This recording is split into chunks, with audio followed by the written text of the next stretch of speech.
All right, shalom, shalom. First and foremost, I want to give all praise, honor, and glory unto Yahweh, Bahashem, Yahweh Shai, Bahashem, Rachak Wadash. Double honors to the elder apostles and elder bishops of Great Millstone, who rule very well, very beautifully.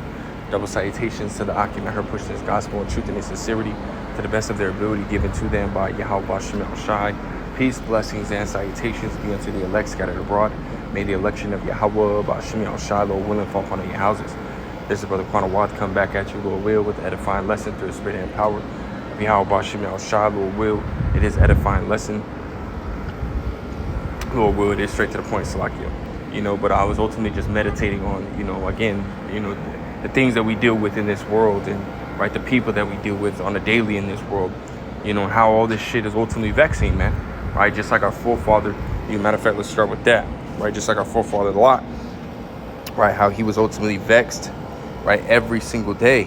What is it? 2 Peter 2 and verse 7. We'll start at verse 7. It says, and delivered, right? It says, and delivered just Lot, vexed with the filthy conversation of the wicked, right?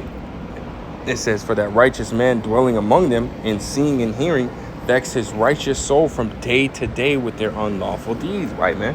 And again, we're, in that sense, man, we're spiritual lots, man, because every day that we wake up and,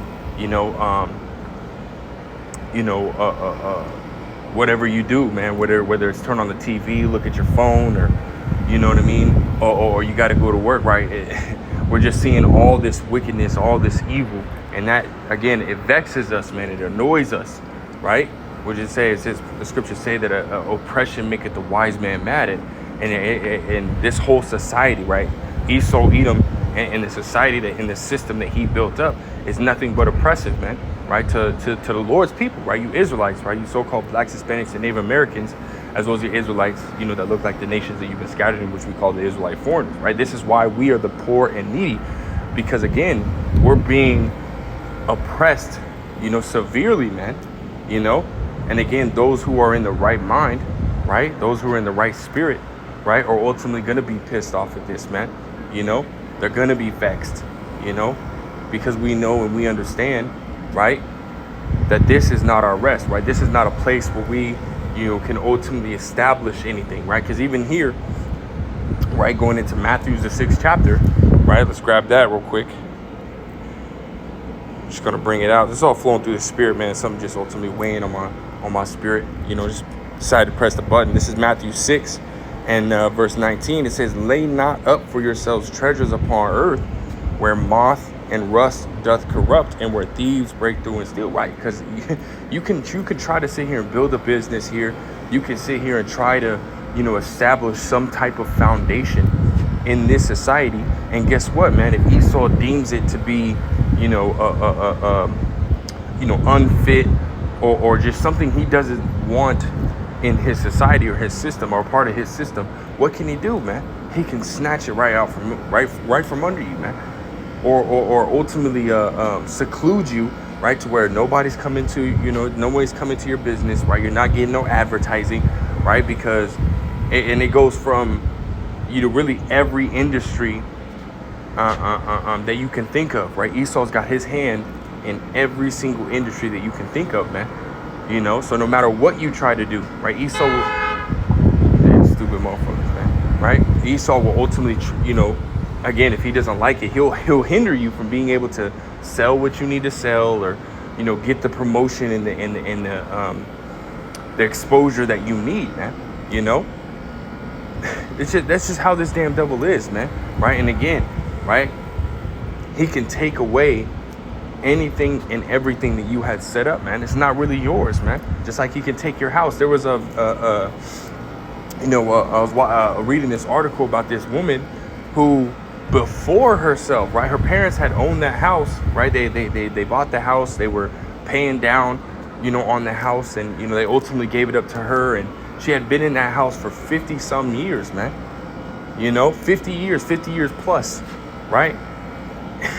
And because of some kind of policy, right? Because she was ultimately getting, behind on one of her bills. I can't remember exactly what bill it was, right? Because of some kind of clause or some kind of policy, right? Esau was able to come through and take that house from her, man. Somebody bought it for, you know, 10,000. A corporation or whatever company bought it for $10,000 and turned around and sold it to another company or a corporation for, you know, about $50,000 right from under her, man. And the second group of people or company or whatever that bought it said that they want to evict her, man. When she been there 50 plus years, she don't know no else, man. You know, so that's what we have to deal with in this society, man. Right? This is what we have to deal with, right? First and foremost, us being on the bottom, us being that poor and needy, right? These are the things that we have to deal with, and this is why the scriptures say, "Lay not up your treasures, right, upon earth," man. You know, because again, this ain't even ours in the first place, man. You know, so we need to be focused on what? Focus on Yahweh Ba'Hashem Yahushai, man. You know, Micah 2:10. This is not our rest, man. You know, we're not going to be able to, you know, really have anything here, man. You know, even though they might tell you that you got it, right? They might tell you that, you know, it's yours. They might put your name down on a piece of paper, but in reality, when you read the fine print, the small print, it ain't yours, man. It's not yours at all, right? It says, verse 20 says, "But lay up for yourselves treasures in heaven, where neither moth nor rust doth corrupt, and where thieves do not break through nor steal," right, man? Because ultimately what the Lord, you know, had ultimately, you know, allowed us to receive, right? This wisdom, knowledge, understanding can't nobody take away. You know, this is something that, you know, the Yahweh Ba'Hashem Yahushai is the one that, you know, he gives it, right? And he can as well take it away, as well as, you know, the things in the world, right? The Lord is in control of all things, right? The things that we receive, whether he gives it to us by the hand of Esau Edom or not, or by somebody else, right? The Lord is what gives us everything that we need and everything that we have in this world, right? But more importantly, you know, those physical carnal things can be taken away, right? You know, by Esau Edom, because one, he's in control, right? He's the one that's in power, but he has no control when it comes to the spirit, man, right? He has no control over this wisdom, knowledge, and understanding, you know. And again, this is you know, this wisdom, knowledge, and understanding is what's going to aid us in being able to continue to endure until the end, to receive that everlasting life, man. You know. So again, as it says right here, "But lay up for yourselves treasures in heaven, where neither moth nor rust doth corrupt, and where thieves do not break through nor steal," right, man? You know, because again, right, I'm gonna go to it. I had it pulled up in the first place, man. This is Micah chapter 2 and verse 10. It says, "Arise ye and depart," right, man? You know, there's no need to try to establish something here, man. We understand that in 2 Corinthians, the 4th chapter, that these things that we see, right, these carnal things, these materialistic things, right, all these things are what? They're temporal, man. They have an expiration date, right? But this wisdom, knowledge, and understanding, the doctrine, right, of Yahweh Ba'Hashem Yahushai themselves, right, the spiritual realm, right, all that stuff is forever. It'll never go away, man. Right, and those are the things that we need to be focused on, man, on Yahweh Ba'Hashem Yahushai and this wisdom, knowledge, and understanding, man, right, and running this race, man. You know, it says, "Arise ye and depart, for this is not your rest, because it is polluted; it shall destroy you, even with the sword of destruction." That's right, man. Right, you got GMO foods, man. Right, they've already passed. Right, really, they have been for years now. Right, but they just openly came out and said that they've passed it.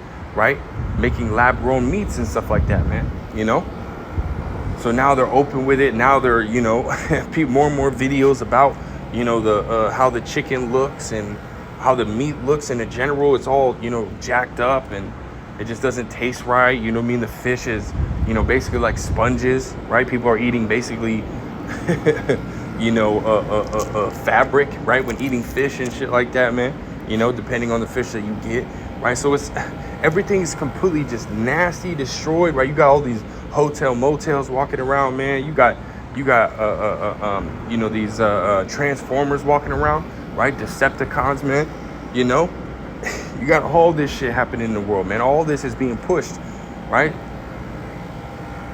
And if you ultimately you know, engage in this society, right? If you ultimately continue in this world, what is it going to do, man? It's going to destroy you, man. It's going to eat you alive, chew you up, and spit you out, man. No remorse. You know, again, this is why we need to ultimately, right, spiritually in this present time, right, spiritually depart from this place, man, right? And soon that will lead to us physically departing in those chariots, man. You know? Come on, man. This place is done, man. Right? What does it say? Right? In this time, man, again, we need to be doing the things that we need to do, right, in order to get out of this place, man. Right? You can spiritually depart from this place, but if you're not doing, right, the things that you need to do, right, and well, you're not physically going to get out of this place. And that's something that we need, that we want, you know? Let me grab this. This is